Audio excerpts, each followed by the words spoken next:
We are Okay, live. great. Good afternoon. This is Delegate Pam Queen, one of the co-chairs of the Economic Stability Work Group. We're going to have two presentations this afternoon, about 15 minutes each, and to get some ideas of what sort of legislative actions the Economic Stability Group may want to take as it relates to Gen and the Family Welfare Report. So that's all I have. We're going to listen and then talk more after the presentations. Delegate McKay, any words? I just agree with you, Chair Queen, that whether hearing from Lauren Hall with University of Maryland School of Social Work, and then also Christina Church, the program officer for 2Gen.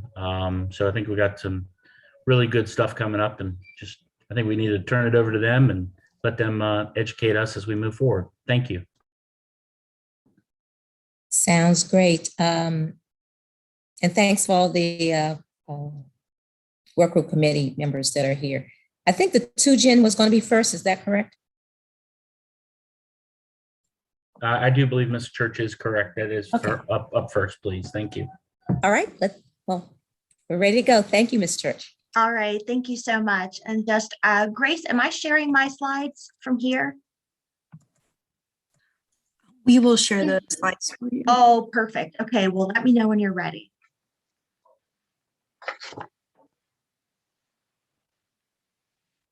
Terrific. So good afternoon, everybody. Thank you to the co-chairs for the invitation to speak with you all about 2Gen, and to Grace Peterson, who is always lovely to work with. I was last here about 2 years ago, shortly after the 2Gen officer program position was created. And then we were in a strong position to begin advancing statewide implementation of 2Gen, or the whole family approach. And today I'm happy to report that we're in an even stronger position. So with that, I'd like to provide an update on the work that's been done and a snapshot of the work ahead. Thanks. I see you've already gone to the other slide. Perfect. The state has been a leader in the national movement to adopt a 2Gen approach for some time. Over the last several months, our state has been featured in national presentations hosted by the Aspen Institute, the Institute for Research on Poverty, the Federal Office of Child Support Enforcement, and the National Governors Association, all sharing about the promise of 2Gen and how engaging the whole family differently at the systems level gets stronger results. We have also led several conversations at the state and regional level, most recently as part of the Spotlight session at NACO and the Regional Conference of the Maryland Community Action Partnership.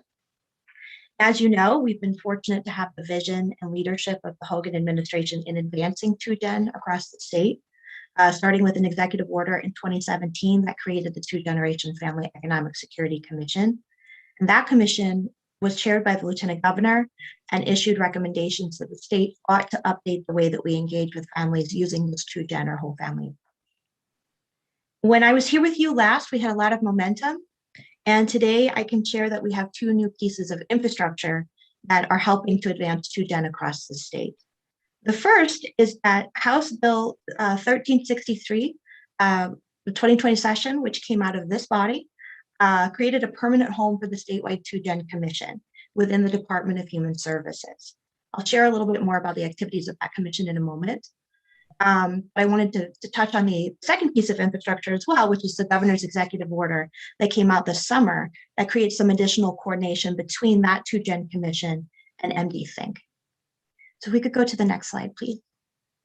Thank you. I like to include some variation of this slide in every presentation that I give, because I've learned as the statewide 2Gen officer that it's critical to use definitions and shared language to build consensus. It's been very interesting to me to see how often I meet with somebody to discuss 2Gen or whole family and find that their 2Gen is different from somebody else's 2Gen. So what is the state of Maryland talking about when we talk about the 2Gen approach? Not talking about a program, but a philosophy for how systems, programs, and services engage with families. One of our commissioners likes to say that the 2Gen approach can be boiled down to this: if you're working with children, you must think about their parents. And if you're working with individuals, you have to think about who else is in that household. The 2-Gen Commission recently had a conversation about how we would define the 2-Gen approach for the state of Maryland, and they were adamant about building a system that is inclusive of all Maryland families. They said that when we update our system to change the way that we engage with families, we should recognize that families in Maryland look a lot of different ways. Some families live together, some don't. It's important to recognize and to be intentional about fathers in our policymaking, whether or not they live with their children.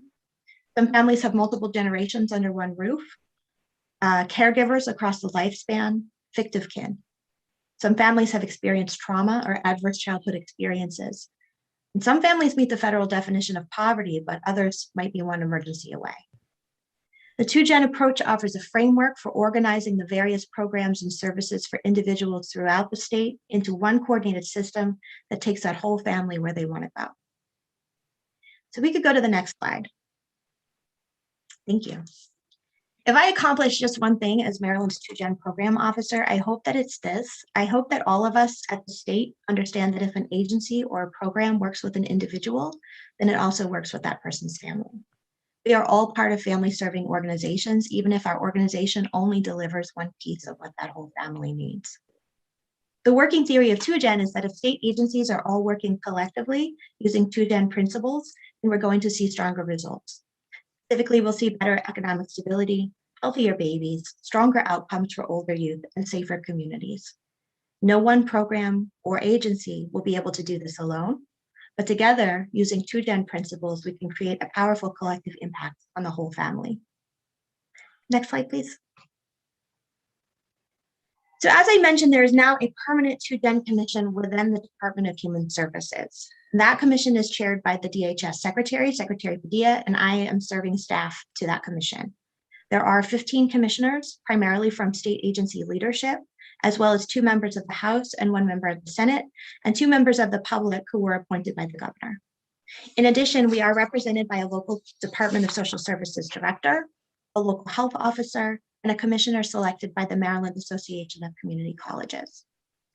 The first meeting took place in January, and all of the meetings have been held virtually. The agendas and minutes of those meetings are on the DHS website. Meetings are open to the public and they are recorded. Next slide, please. Because we had about 6 months before our first report was due for reviews and sign off, we hit the ground running. The first couple of meetings focused on building that consensus around the 2-Gen approach and whether it would be narrowly defined or, as the commission ultimately decided, broadly defined to capture more families. We also spent a fair amount of time discussing the role of the state versus the local 2-Gen practitioner. Did we want to develop a model for what 2-Gen would be and then impose that on locals to carry out, or did we want to do that differently? And this was something that we heard directly from local practitioners, that the state can define what 2-Gen is and create that framework, but then ideally would leave room for local innovation and determining how to serve families in a way that makes the most sense locally. We did issue a report with some initial recommendations. That report is available via DLS.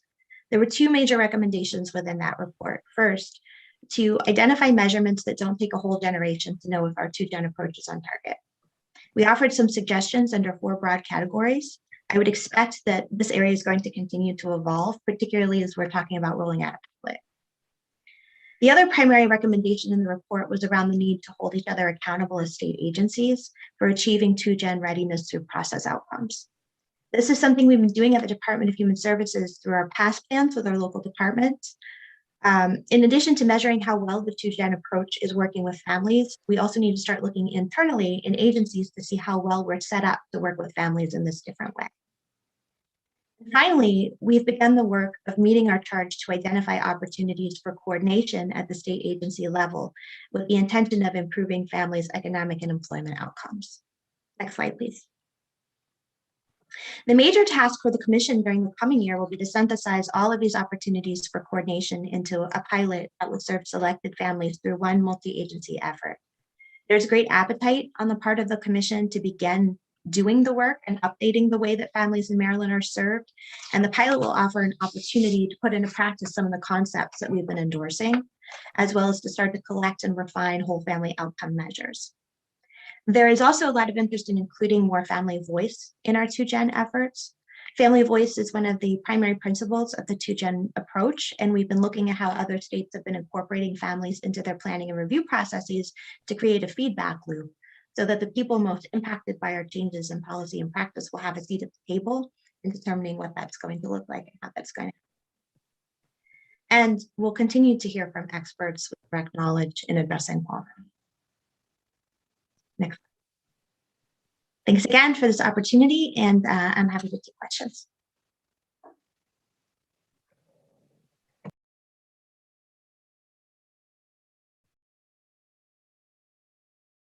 Anyone have questions so far? Yes.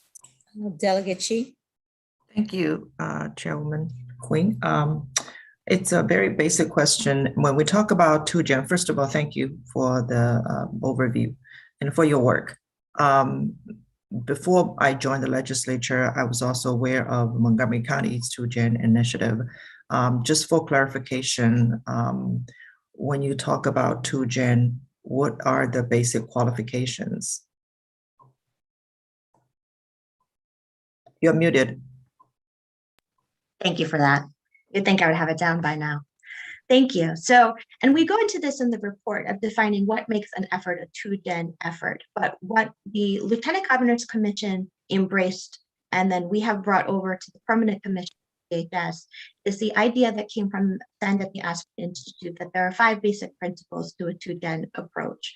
And these include shared measures, so measuring how the parents and the child or the multiple family members are doing separately, but consecutively. So putting equal weight on those outcome measures, coordinating services, sharing data, working together, having shared, I can actually.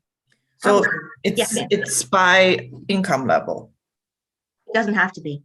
No, and that was some of the conversation at the commission, because the concern was, because I think some, and I'm not as familiar with the Montgomery County. I know Montgomery County's had a number of different initiatives that have been 2Gen initiatives. So I'm not entirely sure which one you're referring to, but I know that in some places, 2Gen can be focused entirely on that temporary cash assistance population, or one population that is below federal poverty, or somehow otherwise narrowly defined. And I think there was a concern at the commission level. We had some pretty robust conversation about this, is that if we were limiting our conversation to just that population, then the benefits of using this 2Gen or whole family coordinated approach across state agencies was not going to reach all of the families that would need it. Particularly when you start to think about families that might be an emergency away, families that don't meet the definition of federal poverty, or families that may have experienced ACEs or may need to be captured. They can still benefit from that 2Gen. So they didn't want to write that 2Gen approach so narrowly. So the idea was really that we would be looking at how the state as a whole is interacting with families. It's much, much broader. Does that answer your question? Yes and no. I don't want to monopolize the conversation. So I'm here to mostly learn and think about how this program connects with other assortment of programs. But there are, this could be very narrowly defined or could be very broadly defined. As someone who is an immigrant, I'm thinking of how that could apply to many immigrant families, right? First and second generation in terms of wealth building. And so it could be very broad, and it could be very narrowly focused on lower income families and lifting people out of poverty. It could mean, wealth passing on to the next generation in terms of tax structure to help families build wealth, all kinds of things. So I'm just trying to understand how we define and what is really our scope here. 100%. And I thank you for that comment too, Delegate, because I noticed you used the word program. And I think that's been something we've been working at the commission level, is to really get away from the idea that we're going to roll out a 2Gen program. And this is more of it. We're going to do 2Gen as the way that we do business, the way that state agencies interact with each other, the way that we do our policy making, the way that we examine the efficacy of our existing programs. It's a philosophy. It's the idea that, I might be working at the Department of Labor, I might be working at the Department of Human Services, but we're all serving the same members, the same families. And how do we then sort of row the boat in the same direction? So I appreciate that. Thank you. Thank you, Delegate Valentino Smith. Thank you, Madam Chair, and thank you, Christina, for the members of the committee. I've had the privilege of being a commissioner on 2Gen since the Lieutenant Governor issued the original executive order. And so two things that I kind of wanted to emphasize a little bit that Christina touched on, but it might help if I add a little bit more detail and flavor to it, is one, when she talks about it not as a program, but kind of a philosophy for the state, it's really top heavy and dependent on communication. And so some of the internal frustration with the legislative branch, honestly, and the executive branch has been that MD Thinks was supposed to be the major tool to really bring this program or the ability to institute this philosophy, because the departments were going to have all the information on, say, a family in one place, and that there weren't going to be these bureaucratic silos of computers, and that everybody would see the same thing at the same time on a platform called MD Thinks. And it's rolled out extraordinarily much slower and much more expensive than we originally thought. So I think going into session, one thing, Christina, that I'm not sure we're looking at 2nd Gen, can we get an update on where the expectations are for MD Thinks and the platforms, that it's functional, and then what is going to be functional going forward?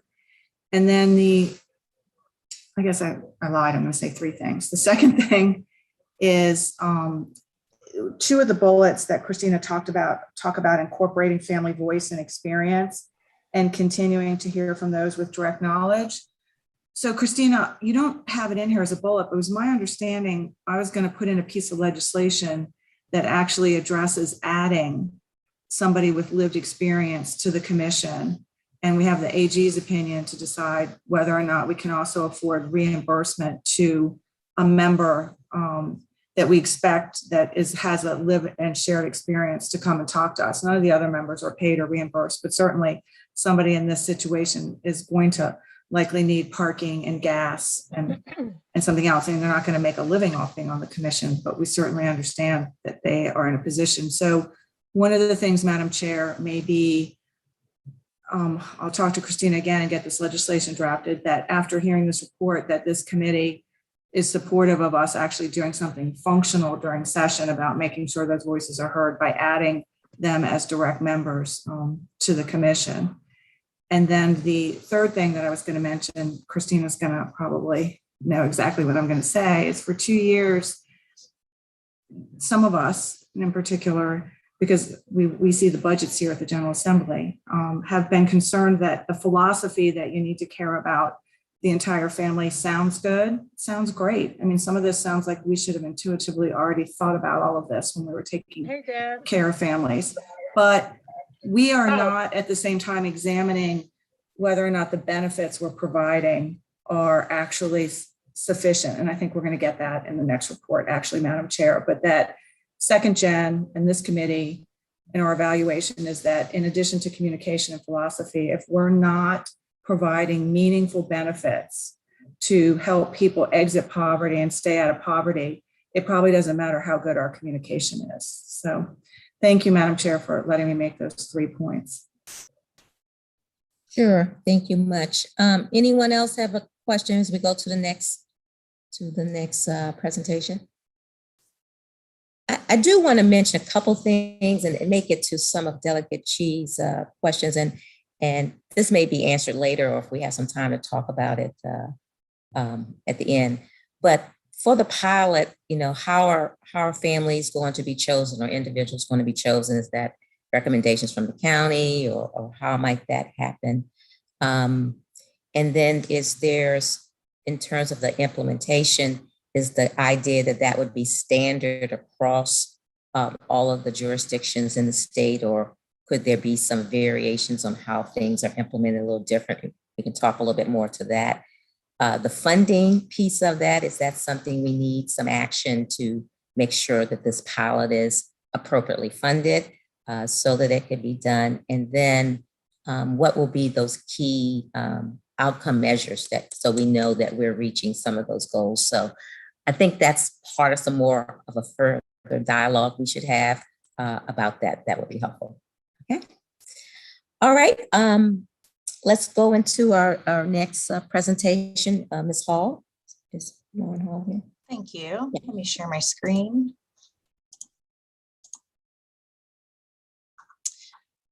Okay, good afternoon.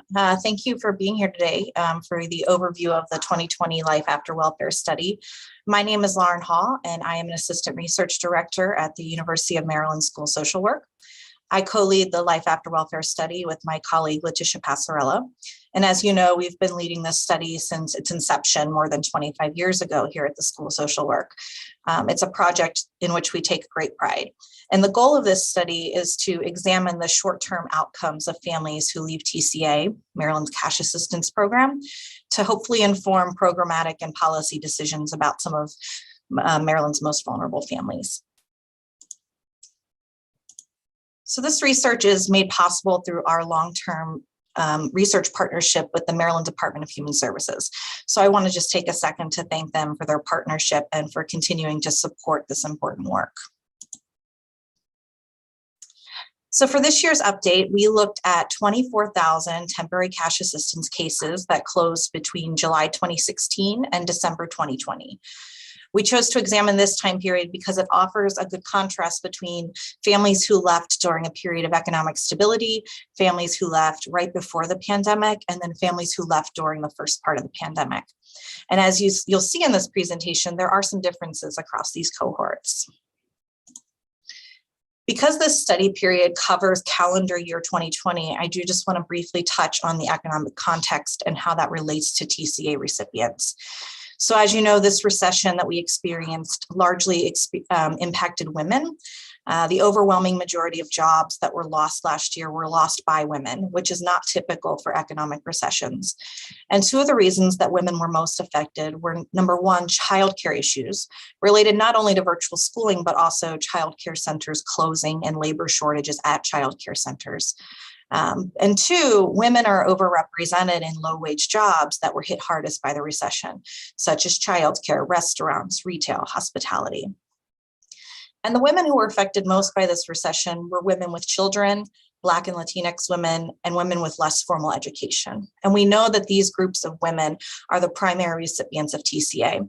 So this is important context for thinking about some of the standard outcomes that we look at, such as employment. I'm going to begin with the characteristics of exiting recipients and families.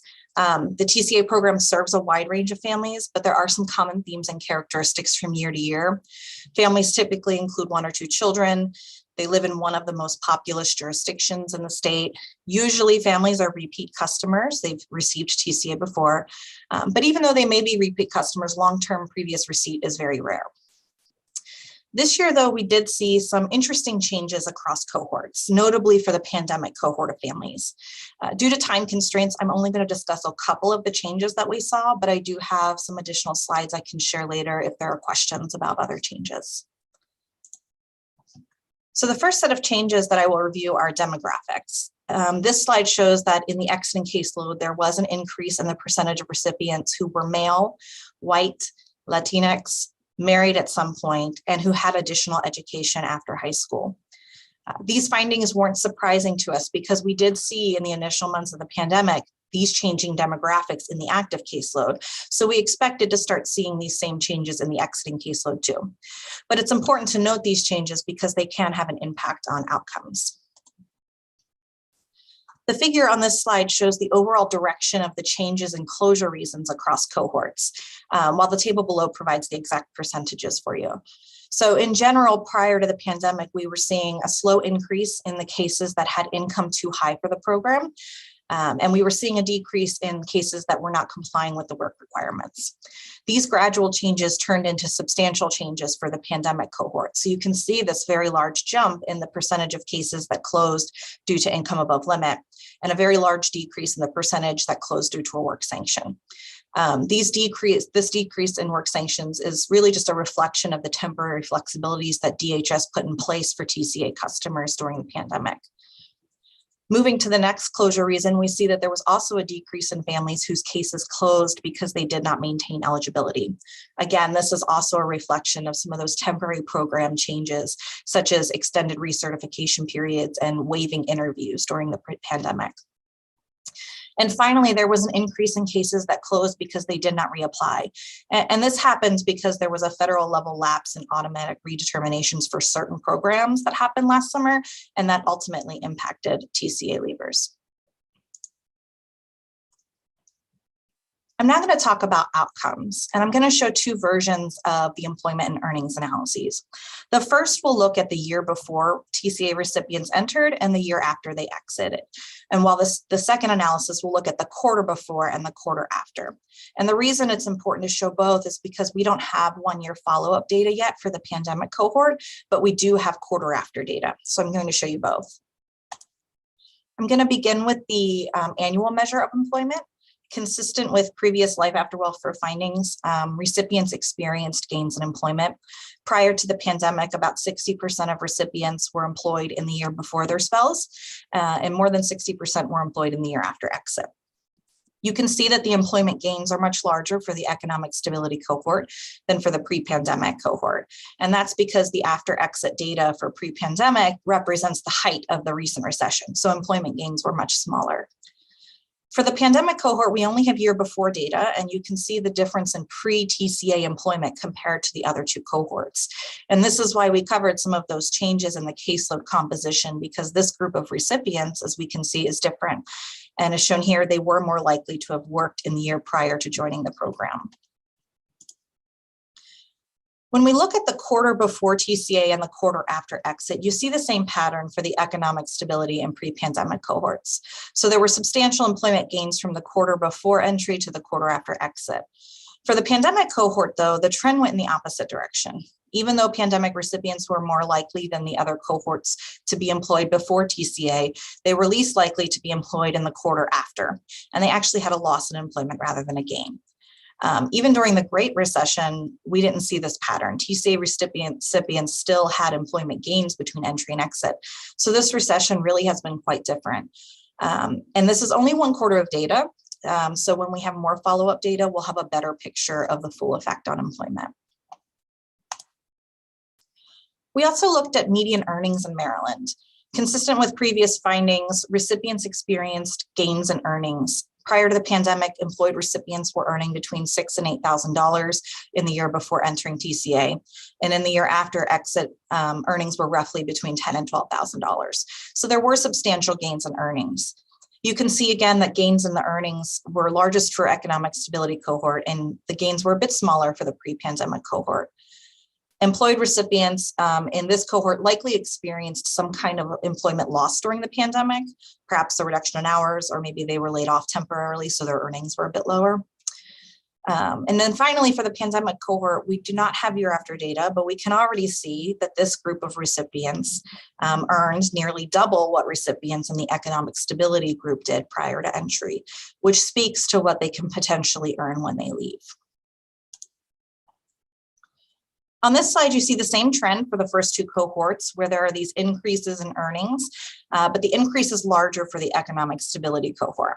And for the pandemic cohort, there's also an increase in earnings, which likely means that when we have full year data for this group, we will see earnings gains. In addition, the median earnings are highest for the pandemic cohort. So employment is down, but for those who are employed, their earnings are up after exit. Although we don't have a lot of follow-up data for the pre-pandemic and pandemic cohorts, we do have follow-up for the economic stability cohort. So we can see how annual employment and earnings change over time for this group. So this figure shows that 2/3 of recipients were employed in that first year after exit, and that decreased to 57% in the fourth year after exit. Over time, though, earnings increased by about 30%, going from roughly $12,000 to over $15,000 for the year. These trends are consistent with findings from previous studies, but this decline in employment is not unique to Maryland. So other states that have looked at outcomes after exit have also shown that their TANF recipients have declines in employment in the years following their exits. So this is really a trend for the larger TANF population and not Maryland specifically. And there are a couple of reasons why this decline may be existing, including cycling on and off of safety net programs and employment and earnings instability after exit. You may notice that although there are earnings increases, the median earnings even 4 years after exit are still extremely low. And one reason earnings are low is because it's uncommon for recipients to be employed for all 4 quarters after exit. Only 1 in 3 are fully employed in the year after exit, though when they are employed all 4 quarters, earnings are still low, but they're much higher. And over time, earnings continue to rise. So by the 4th year after exit, earnings are more than $25,000, which is $10,000 more than the recipients who had just any employment. Another reason recipients have low earnings is because of the industries in which they work. The top 2 industries for TCA leavers are administrative and support and restaurants, both of which have some of the lowest earnings. These 2 industries have been the top 2 for TCA leavers since the mid-2000s, and together they account for nearly 1 out of 3 leavers. Retail is another common low-wage industry among TCA leavers. Healthcare industries, on the other hand, such as outpatient healthcare, nursing homes, and hospitals are less common, but they still make it on this list of top industries. Together, they account for nearly 1 out of 5 leavers, and these industries offer some of the highest earnings. Now we're going to move on to program participation outcomes after exit, and we'll cover child support, returns to TCA, and participation in SNAP, medical assistance, and SSI.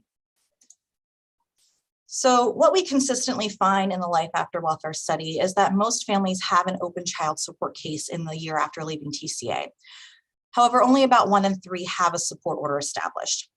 If families do have a support order in place, though, most of them, 77%, receive a payment in the year after exit, and they receive more than $2,000 over the course of the year. Looking at some of the other supports that are available to families after exit, we can see here that both SNAP and medical assistance participation are high after exit, and even though they decline over time, participation still remains high even 4 years after exit. Returns to TCA and SSI receipt are less common. About 1 in 5 recipients return to TCA in that first year after exit, and in each following year, about 20% are receiving TCA. And then 1 in 7 receive SSI. So participation in these 2 programs remains stable over time. We also find that about 1 in 4 families receive the Transitional Support Services benefit after exit. And as a reminder, this benefit is available to families who leave the program due to earned income, and it helps assist them with their transition out of TCA, assists with that benefit cliff. So this concludes the findings portion of the presentation, but I do want to highlight some of the points that I think are worth taking away and some of the context to support those points. So first, in general, recipients are more likely to work after they leave the program than before they enter, and the majority are employed after exit. There are a couple of caveats to this finding, though. And the first caveat is about job quality and earnings. So despite engagement with employment, the typical recipient has substantially low earnings after exiting cash assistance. And this is a finding not unique to Maryland. The second caveat is the experiences of the pandemic leavers. Recipients who left TCA between April and December 2020 last year were less likely to be employed after exit than prior to entry to the program, providing further evidence that this recession really is not like the previous ones we've experienced. And as a reminder, this recession disproportionately affected the primary adult recipients of TCA. Moreover, these women have faced and continue to face substantial childcare challenges. So right now there's a national conversation that's happening about childcare, and the women who receive TCA are all mothers who likely have to have childcare in order to work. Prior to the pandemic, Maryland already had a childcare gap. So in other words, the supply, the number of childcare slots did not meet the need. And the pandemic exacerbated that issue. So even though we're seeing a slow economic recovery, childcare still remains an issue. Most of the childcare centers that closed during the pandemic have reopened, but they have reduced capacity, and not just from the virus, but also because of a labor shortage. These are jobs that have very low wages with few benefits, and finding staff has been a challenge. Closely related to that is the lack of workplace flexibility or access to paid leave if teleworking and childcare aren't options. So we're operating in a childcare gap before the pandemic, and now it's worse. And it's something that really all parents have to face who are trying to work. I do also want to touch on some of the evidence-based strategies, though, that have been proven to increase earnings and put TCA recipients on a path to self-sufficiency. So workforce trainings is one of the bigger strategies. There are different approaches to this, right? So sector strategies, for example, train individuals in specific industries, and those have specifically been shown to lead to sustained earning gains for TANF recipients. Another is apprenticeships. So we're currently experiencing what some are calling an apprenticeship renaissance. There's been tremendous growth in the last decade, both nationally, but also in Maryland. And apprenticeships do offer pathways to economic mobility. And then over the last couple of years, both the federal and state governments have heavily invested in workforce trainings and policy changes to better support TCA families, even prior to the pandemic. So some of these changes are thanks to some of the work of members of this particular study group. So we have the implementation of pass-through, which put more than $2 million directly in the hands of families in the months following implementation. We have the TSS initiative that helps families in their transitions out of the program. There's also the updated policy guidance that helps TCA recipients engage in vocational training for 24 months. And then finally, during the pandemic, there have also been program flexibilities and supplemental funds for TCA recipients. And so it's really this network of supportive policies and workforce trainings that will continue to help families as they navigate not only their journey towards self-sufficiency, but also the uncertainty of the ongoing pandemic. So this concludes my presentation. Thank you for your time, and I can answer any questions that you might have.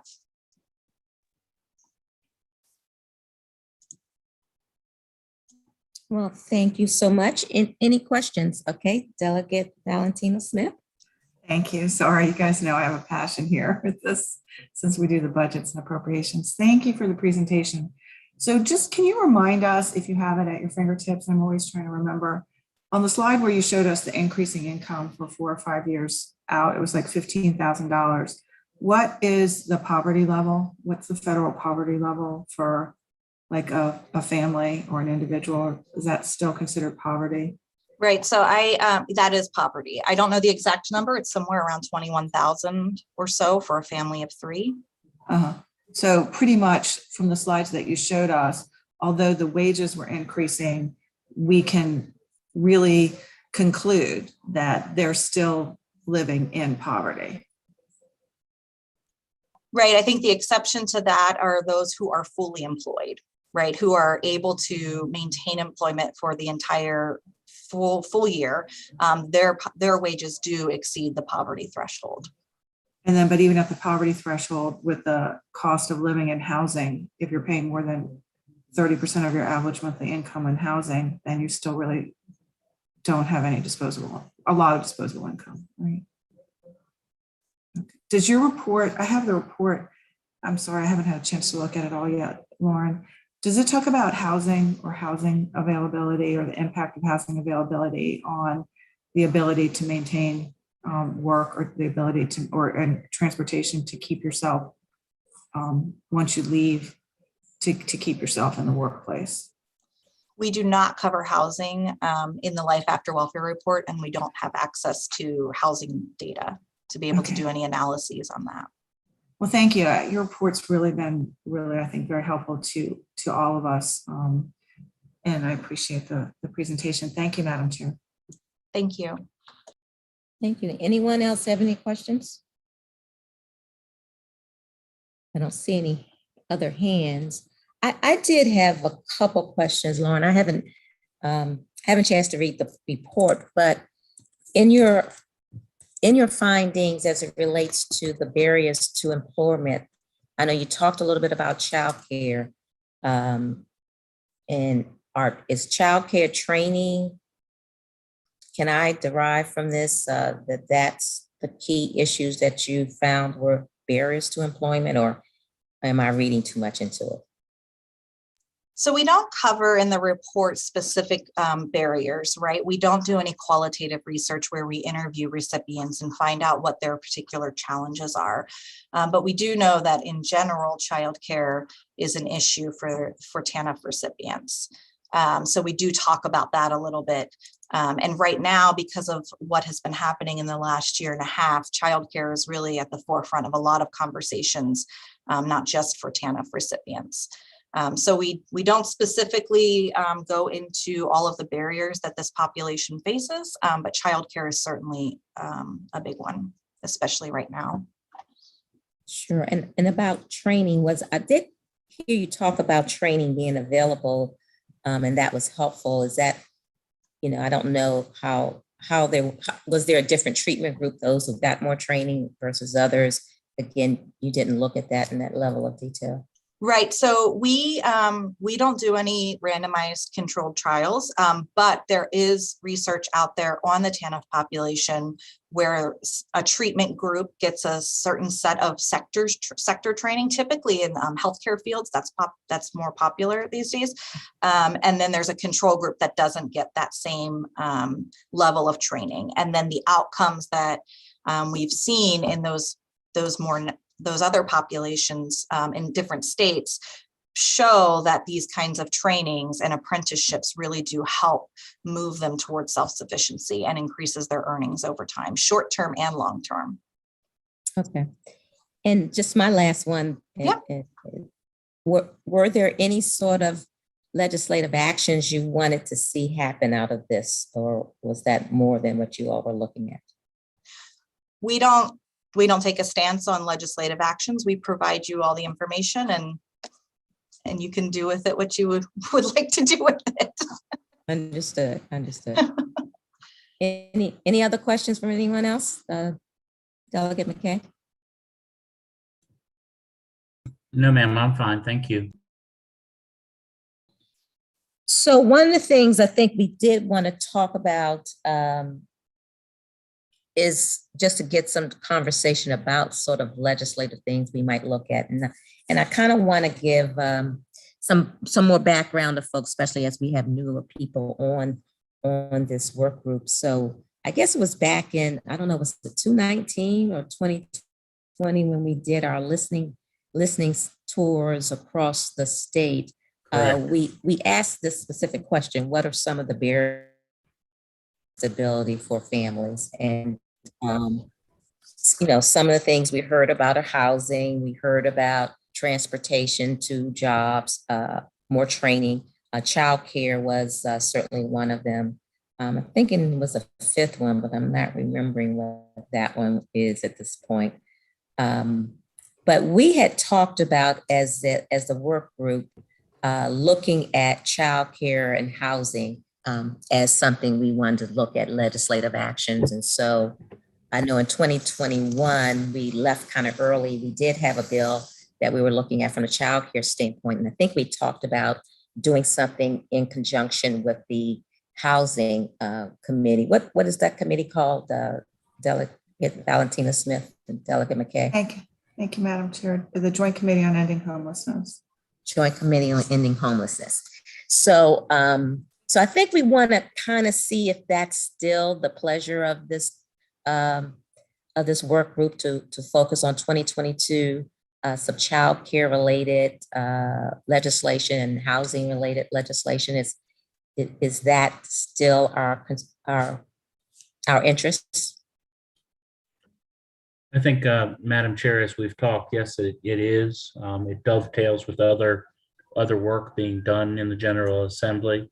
And so if we can either support legislation that has been put in by other groups, showing our support for our work group, or creating our own. I know that we had put in a bill that you had chaired or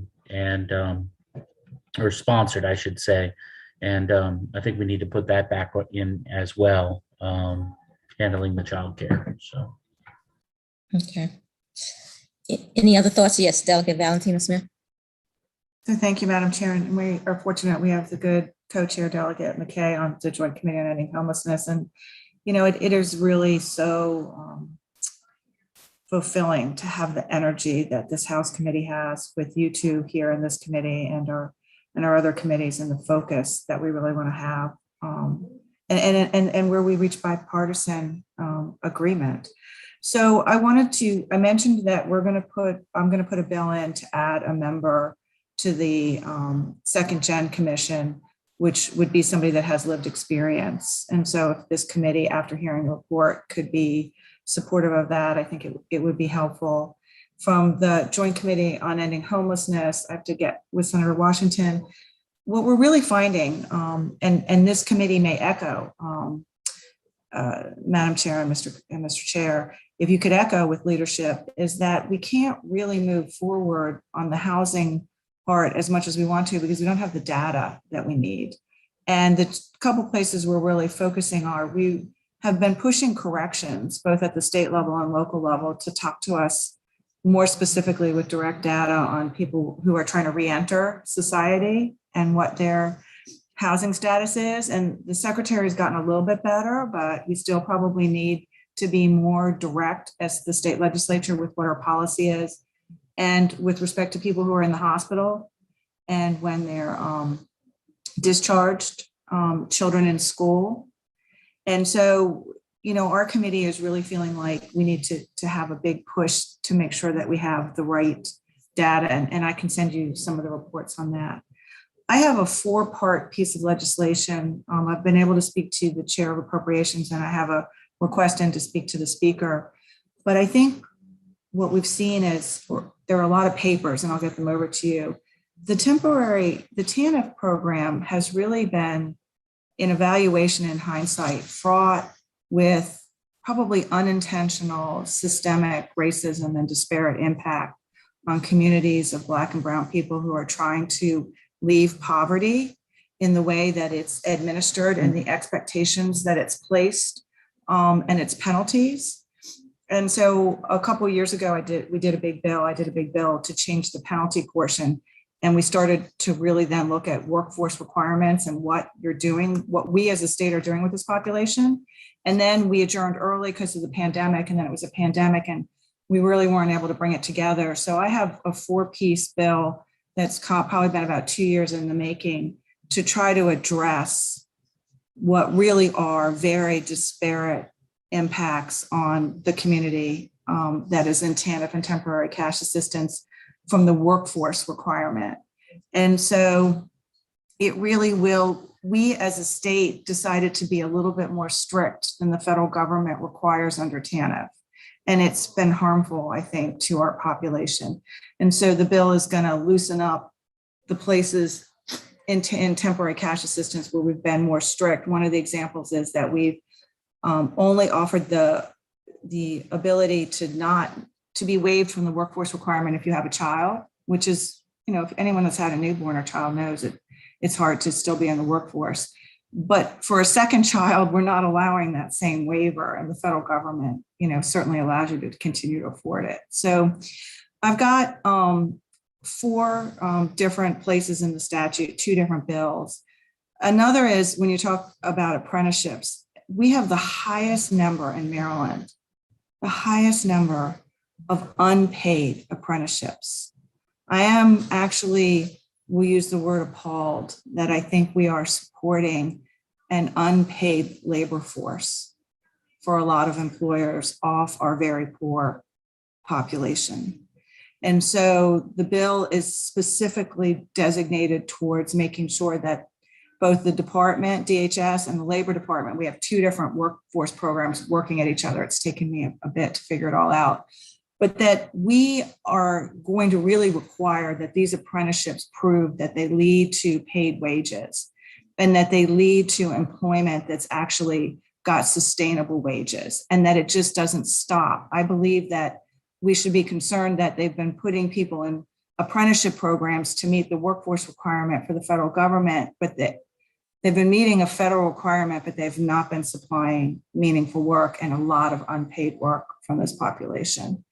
And there hasn't been sufficient attention paid to the strengths that people have and what they can and can't do in the workforce. And they've just been forced or placed into work placements to meet the workforce requirement because they have to continue to receive temporary cash assistance. And so I think it really plays into to you chairs and to the members of this committee what we've heard for the last 2 or 3 years and in the culmination in today's report. And I'd like the chance then to get the bill to you once it comes out of drafting, the 2 bills and a description. And it really is focused with working with the advocates for the poor and working with a bunch of advocates for the last 2 years to have Maryland be a front runner in its workforce training and workforce requirement for the poor, because it has been probably very disparate to our Black and Brown communities trying to exit poverty. All right, well, thank you very much. We will look for that. I want to, before we close, talk about on the childcare front, some of the things we've talked about there. Emily, can we show the one bill that we have? Do you have it, or I need to show screen? Okay, so we've talked about childcare before, and I've been working with DLS to talk about 2 issues. We found, as we have seen in the presentations, the post-pandemic, the childcare issue hurt, I would say, 2 populations: the childcare providers in terms of closing their businesses and not being able to provide childcare, and these are mostly people who are females, workers. And so that's one of the issues, is just having affordable childcare available and then helping the families pay for childcare. And that was the approach we took last time. So this is one of 2 bills that we're looking at posing to address childcare. This childcare stabilization grant is directed to childcare providers and helping them to have to apply for grants to make sure that they can reopen, make sure that they can sustain the number of children in their centers so that they can stay open, and then some criteria if they want to expand. So we can go down. It just talks about the program, how it would be, how they would apply for it, how, if they are in danger of closing within the next 12 months due to financial hardship, what they can do to provide some funding that would help them to get grants for 3 months or more at various levels based upon the size and the need for that center. So this is one bill that looks at supporting the childcare providers that would need support to stay open. The other bill, which is patterned after the federal legislation, and the reason why bill drafting is waiting to see what comes out of on the federal side, is called the Working Families Act, which looks at looking at families and their percentage of their income that's going to childcare expenses. And so looking at providing support or grant money or subsidies when your childcare, the percentage of childcare expenses exceed 10% of your income. And so this is something at the federal level that's being looked at. So depending on what comes out of that, this may be something that will be, kind of passed down to the states, and we would have federal funding to sort of support implementing that program.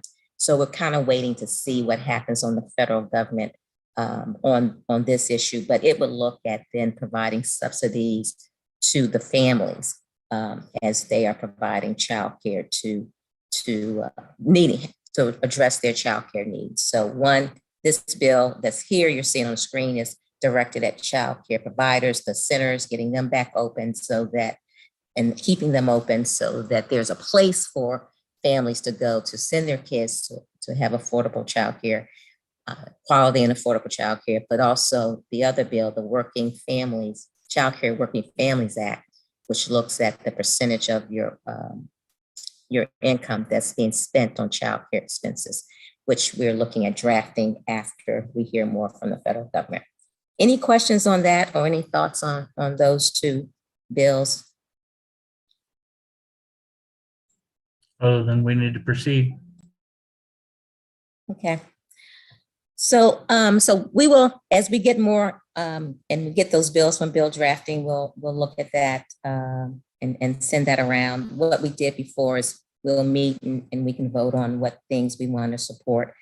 The other thing I think we want to think about, as we hear more about the 2Gen implementation, again, that commission was set up by this work group. So we want to be very supportive of it and making sure that it is successful in its implementation. So if there are any things we need to do to help with obtaining funding or support for that, I think that would also be something this commission would want to look at. I mean, this work group would want to look at as well. Any other thoughts? Madam Chair, as I go through the district, I'm telling you the amount of people that have said how Maryland has been a leader in the 2Gen arena and bringing everything under the same roof, for lack of better words. And I remember being up at the Garrett County Fair, and actually the director introduced me to some of the people that had really were very thankful that we were able to get the whole family approach. So it's kudos for this group, but kudos for the state of Maryland being a front runner with it. And so look forward to the good work. We're going to continue with it. Yeah, I would ditto that. And again, we need to support that as well in all the ways we can. Any other comments from anyone else?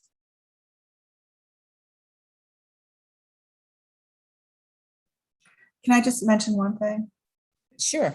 I just really want to give a shout out to Delegate Key, because she took a very simple concept of realizing that our poor people needed a place to do their laundry, and she put a bill in. And I actually had someone knock on my door last week that found me, who was homeless, and they weren't knocking on my door for money. They really just wanted me to help them figure out how to do laundry. And sometimes I think, we think in these really big areas on how we can help Marylanders, but I just really want to give her a shout out for something so simple as us making sure people can do their laundry is really helpful. Yes, that is very important. I don't want to forget before I say this, make sure that, can we send the slides for both presentations to all the members of the work group? But yes, that was very important legislation, Delegate Chief. So we appreciate that. And any other comments?